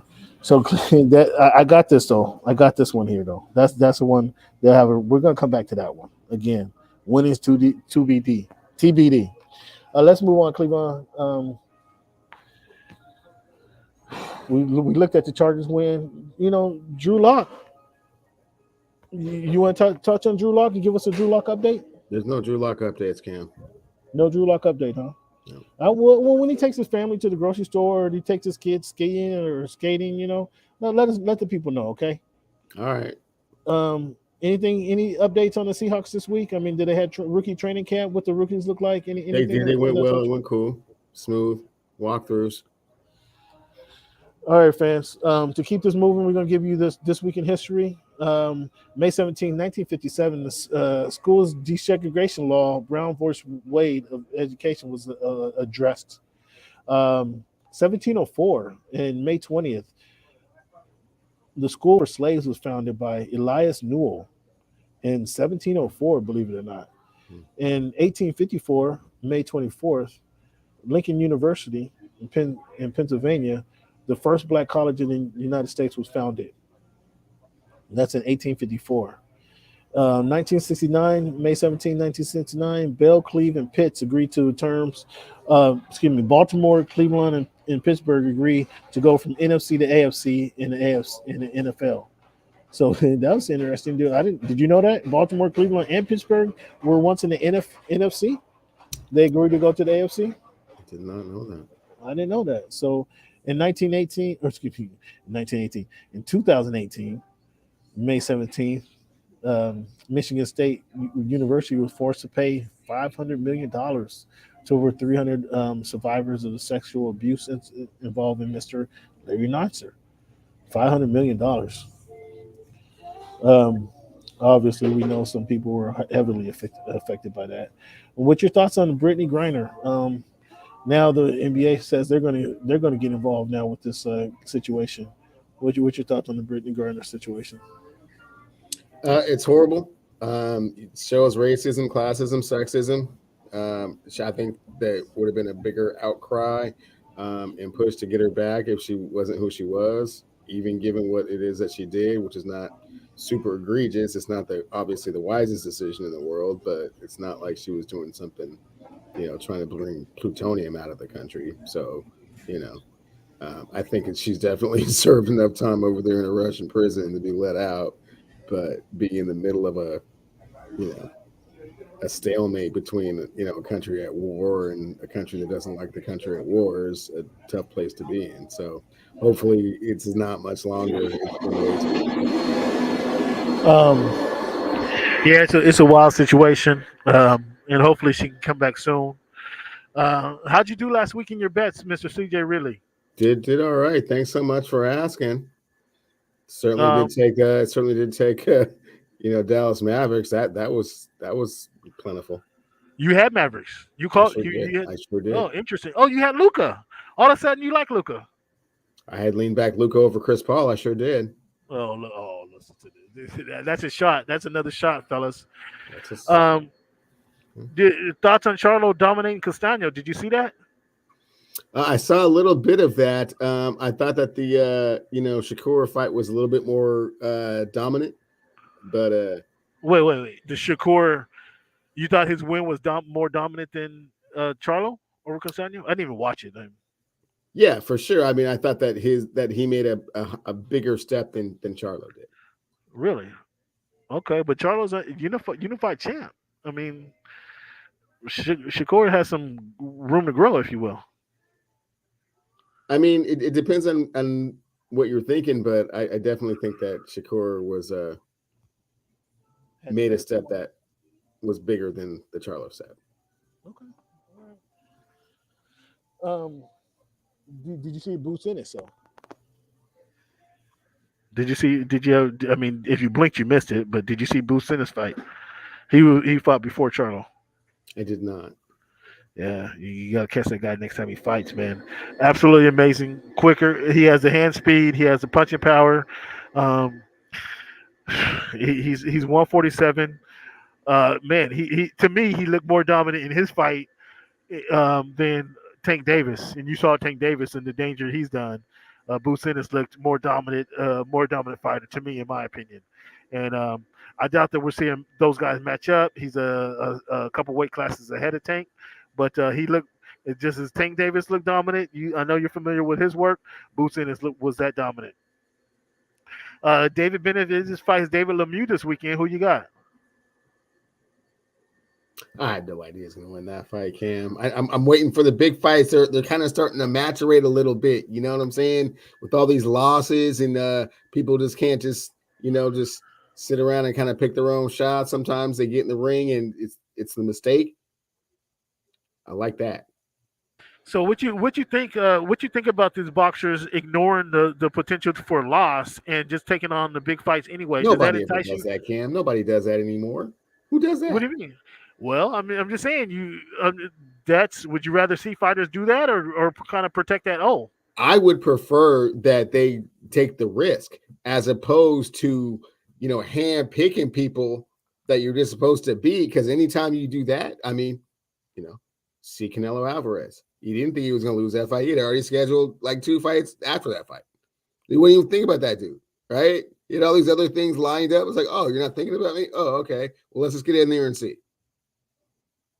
So, it's not like he was going to be doing that triple G, right? It was like someone like, a few, paydays, I pad my pockets and then we fight. It's like Spence and Crawford. By the time they finally get to it, man, if it ain't by May of next year, it'll just be like just a waste of time, man. They'll be so past their prime. It's like, who cares? I think it'll be before May of next year. We got a chance of seeing that at the end of this year or early next year. I think it'll be before May of next year. But Okay. you're I feel what you're saying. The your point is well taken. Um, fans, unfortunately, it looks like second consecutive week of having to eliminate the Mariners minute from the podcast. We might have to change it to just a major league minute because the Mariners currently No, 16 we and don't have to do all 21, that, Cam. seven and But a I half mean, games back. Four and six, let's just of pump the the last 10 brakes on games. that. I mean, Let's just pump the brakes on that. I want to know what happened real quick. Let's not take a full minute on it. But what happened to these rookies that were these high class rookies in this farm system that was going to make the difference for these Mariners? What happened to those guys? It's on the pitching side, is what we've seen with Kirby, Rash, and Logan Gilbert. That's been where I that's. thought Rodriguez was a 5 tool position player. I didn't know he was a pitcher. I was getting to Julio. Julio is starting to come around. I think he's the second or third on the team in batting average. Leads the team in stolen bases. He's playing Gold Glove center field. He's got a couple home runs. He's starting to get his feet underneath him. 40, 50 games into it, you're going to start to see the ascent to power. Has any word on city of Portland requesting a move for the Mariners to go to Portland? Yeah, they've put in some inquiries, but we said no, thanks. We're gonna have to see what's really been said about that situation. Um, m- um, again, Mariners minute, Major League minute. Major League minute, I can say I've been to a couple Dodgers game over the last couple weeks. The Dodgers are loaded, Cleveland. The Dodgers are loaded. You gave me the Dodgers. You gave me a World Series prediction, the Dodgers, but you didn't say who's going to be in the American League. You want to give American League Yeah, we're pennant not there winner? quite just yet. We're not there quite just yet. I mean, it's obviously cliche to just throw the Yankees out and see what happens. See if anybody can catch them. If they do, great. If not, you got Dodgers, Yankees. Fans, I want to end the show with this quote. I want to thank you again for participating in the show. You, Cleveland, to you, all the fans listening, and other fans participating on the text line. I want to give this message to you guys all. Never let the fear of striking out get in your way. Never let the fear of striking out get in your way. You see, sometimes you have to put to accomplish things. You have to put the fear of accomplishing whatever you're setting out to. You have to put that behind you. So when Cleveland sets out and says the Chargers won't make the playoffs, he's casting the fear aside and trying to make this assertion. And that's to credit to him. He's not letting that fear of being wrong get in his way, although he will be wrong and it'll come to prove so. He doesn't let that fear get in the way when he's trying to make a decision. And we have to give Cleveland credit for that. And people, fans, anytime you're trying to accomplish anything, don't let that fear of accomplishment or fear of not accomplishing your goal get in your way. You have to get out there and try it because nothing beats a failure but a try, right? So you have to get out there and try it. Cleveland, I want to thank you, man, again for participating in the show. It's been fantastic, man. We're quickly approaching show 200, man. I don't know what we're going to do, how we're going to symbolize that, man. But I want to thank you. Well, Cam, hopefully it's with a pound of ribs over Memorial Day weekend next weekend. I mean, we'll see what's going down. I mean, I have to check my winning my tabulation and see how many. I mean, unless you want to go to the Brazilian joint, I mean, that's cool too. But I mean, the pound of ribs was really, the most recent. So most recent. Most recent. I mean, we got a lot of things on the board. Maybe next week we give you a complete tabulation, fans. But Cleveland, once again, I want to thank you for your participation. Fans, I want to thank you for your participation throughout the years of doing this show. We really appreciate your constant feedback, your participation. I want to leave you with this one word. I want to leave you with this one thoughts that again, don't be scared about anything. Never let the fear of striking out get in your way. Go out there and accomplish all your dreams, fans. Thank you for your time. Thank you for your participation. Cleveland, we'll holler at you next week. Sounds like a plan, bro. I'll be here.